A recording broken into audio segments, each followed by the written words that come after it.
Hey guys, this is Nick from Panda Elf, and in this video I'm going to be showing how to play PS3 games on any iOS device. This video will consist of 3 parts. First, I'll explain how all this works, then I'll show some live demos, and finally I'll talk a little bit about our ideas for the future. That said, let me explain how this works with the diagram. There's 4 pieces needed beyond just a PS3 and an iOS device. You need a computer, a capture device, an input interpreter, and finally you need a custom version of everyAir running on the PC or Mac.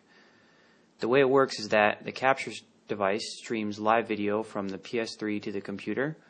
Then you connect that computer using everyAir from your iOS device.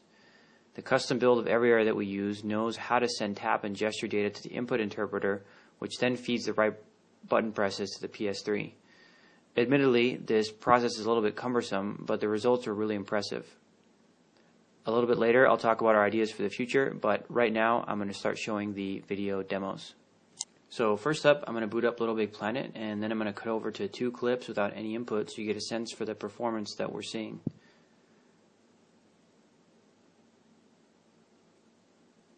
And here's God of War, and you can see that both the image quality and the frame rate are quite nice. And I'll just let this video sit here for a little bit, and after that we'll cut over to taps and gestures.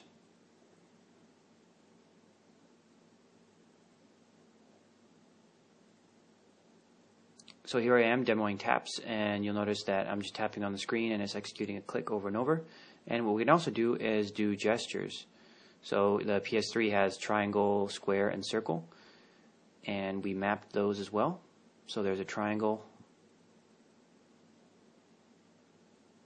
and a square and the square again. So we've shown Little Big Planet on the iPhone 4 and God of War on an iPod Touch. Here's Gran Turismo 5 on an iPad. I'm driving in a speedy little Prius, and in the following clip I'll show the car is controlled using our custom touch thumbstick, which, like all the other controls, is appropriately mapped to the input this game is expecting.